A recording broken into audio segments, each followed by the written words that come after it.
Hello दोस्तों। तो आज की वीडियो में हम बात करेंगे रूल 7 ROR रूल 7 जो है रिस्क ऑफ कोलिजन।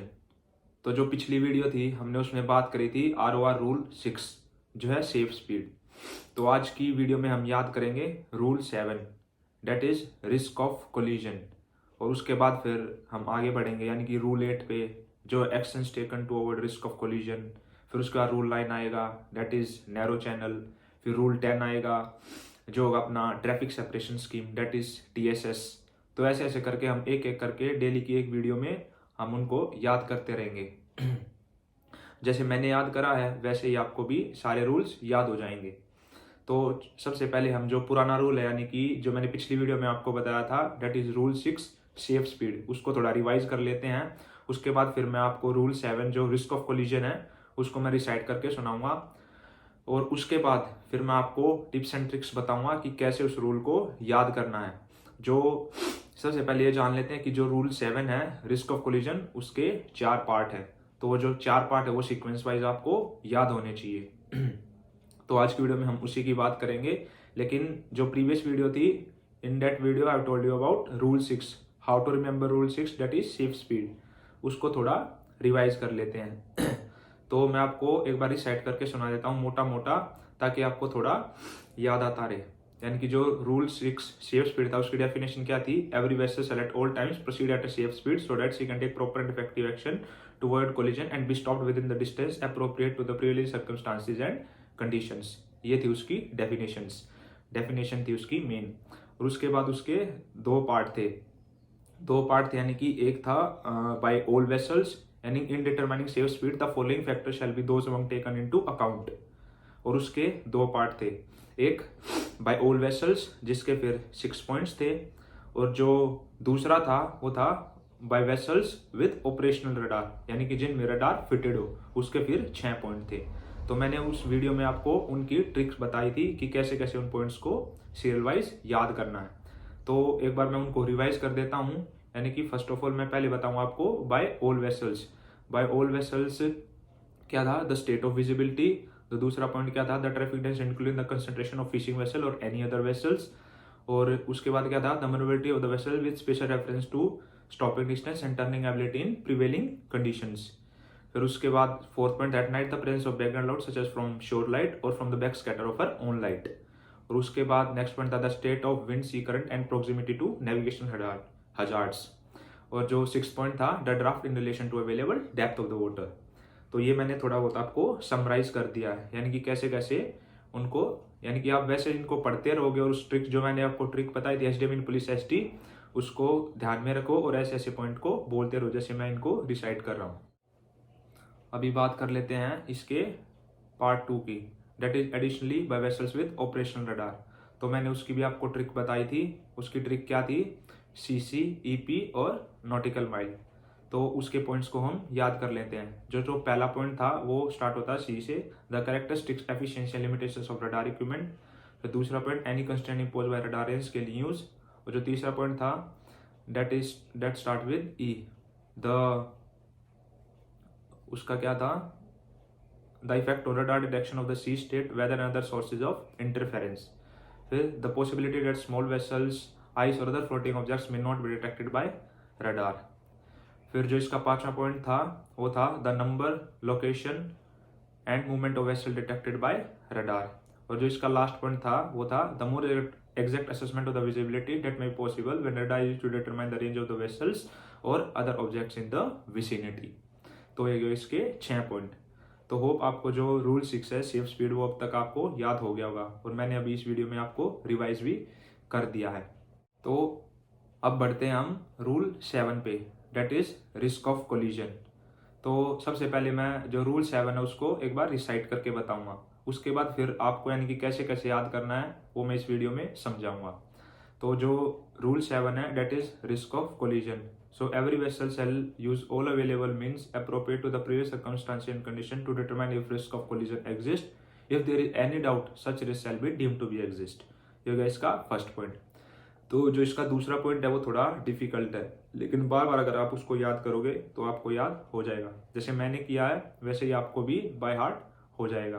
तो जो इसका बी पार्ट है वो है proper use shall be made of radar equipment if fitted and operational, including a long range scanning to obtain early warnings of risk of collision and radar plotting or equivalent systematic observations of detected objects। ये हो गया इसका B part. अब बढ़ते हैं C part. जो C part है वो बहुत ही आसान है। That is, assumption shall not be made on the scanty information, especially scanty radar information। ये हो गया इसका सी पार्ट। अब जो फोर्थ पार्ट है that is also important, वो बहुत ही important है fourth part.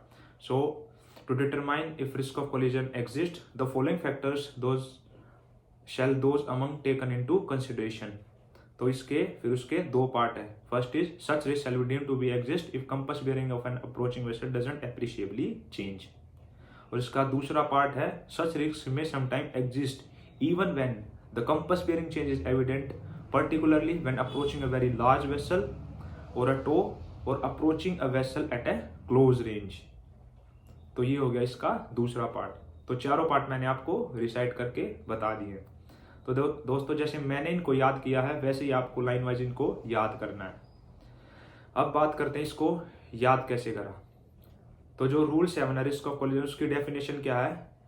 Every vessel shall use all available means appropriate to prevailing circumstances and conditions to determine if risk of collision exists। तो यही अगर आपको रूल 5 और रूल 6 याद है तो ये इसके बिल्कुल ही सिमिलर है। अब रूल 5 क्या था? Every vessel shall at all times maintain a proper lookout by sight and hearing as well as by all available means appropriate in the prevailing circumstances and conditions so as to make full appraisal of the situation and of the risk of collision। तो ये था rule 5। और जो rule 6 था उसमें भी इन prevailing circumstances and conditions ये वाला वर्ड आया है। तो ऐसे ही जो रूल 7 की डेफिनेशन है उसमें भी ये वाला वर्ड आया है।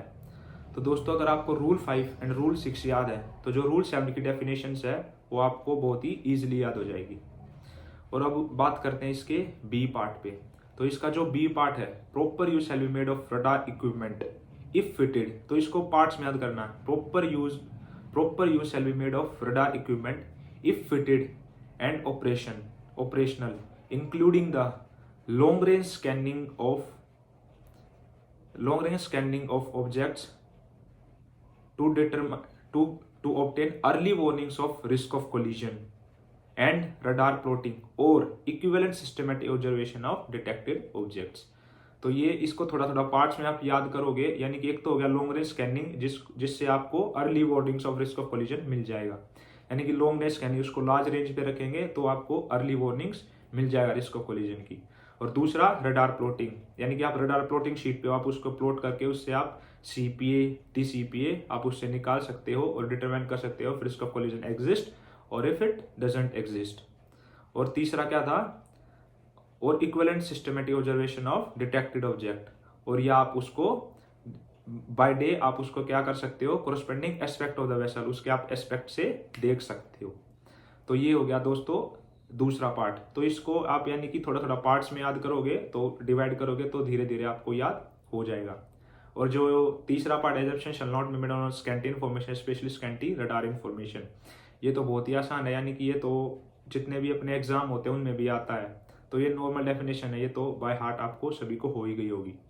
अब जो रूल डी है इसमें यानी कि जो डी पार्ट है यानी कि रिस्क ऑफ कोलिजन कब एग्जिस्ट करता है, तो इसके जो दोनों पार्ट हैं तो दोस्तों पहले उनको यानी कि पहले उनको समझो, यानी कि उनका मीनिंग समझो कि उनका मीनिंग क्या है। तो इस वीडियो में आपको मीनिंग तो नहीं बताऊंगा, यानी कि अभी ये जो मैं सीरीज चला रहा हूँ यानी कि ये वीडियो बना रहा हूँ ये है यानी कि इनको बाय हार्ट कैसे करना है। फिर जो इनकी एक्सप्लेनेशन है, इन रूल्स की एक्सप्लेनेशन है वो मैं अलग से रूल 1 से वीडियो बनाऊंगा।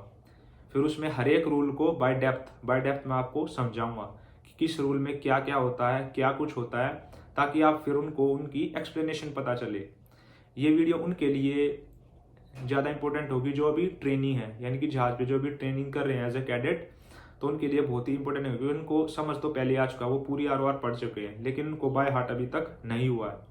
तो ये वीडियो उनके लिए है। तो आप जिनको याद है उनको बस अभी बाय हार्ट करना है।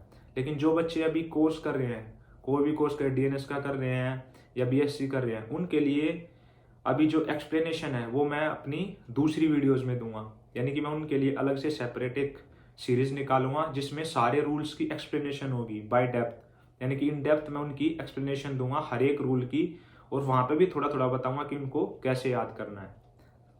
तो अभी दोस्तों मैंने आपको रूल 7 बताया है, तो होप यानी कि आपको वीडियो पसंद आई होगी। तो दोस्तों ऐसे ही वीडियो में बने रहना, जितनी वीडियो मैं निकालता हूँ उनको देखते रहो और साथ ही साथ उनको रिसाइट करते रहो। मैंने याद किया है तो आपको भी याद हो जाएगा। यानी कि अगर इनको वीडियो को देखने का, यानी कि मेरा मोटिव क्या, आपको यू विल बी मोटिवेटेड, आप मोटिवेट हो जाओगे कि अगर मेरे पढ़ने वाला, मेरे साथ जो बच्चा पढ़ता था उसको ये याद हो गया तो I will be able to learn, तो मुझे भी याद हो जाएगा। तो आप इन वीडियो को देखो और साथ ही साथ इनको रिसाइट करो। You will feel motivated. जब आपको ये याद हो जाएंगे you will feel highly motivated. आप इतने मोटिवेटेड हो जाओगे कि आपको जो और चीज़ें हैं वो बहुत ही ईजिली याद हो जाएगी। तो चलो दोस्तों वीडियो को यही ख़त्म करते हैं। वीडियो को लाइक करो, वीडियो को शेयर करो और मेरे चैनल को सब्सक्राइब कर लो, क्योंकि आगे आगे मैं बहुत ही सीरीज अभी यानी कि लेके आने वाले हूँ, अच्छी अच्छी वीडियो आएंगी। और जो नेक्स्ट वीडियो में है अभी उसमें हम रूल 8 याद करेंगे, that is actions to avoid risk of collision. उसके बाद फिर ऐसे ऐसे आगे बढ़ते जाएंगे और रूल 90 तक चलते जाएंगे और फिर आपको भी रूल 90 तक बाय हार्ट हो जाएगा और वो आपके लिए बहुत ही फायदेमंद होगा। तो चलो दोस्तों वीडियो को ख़त्म करते हैं। Bye bye, take care.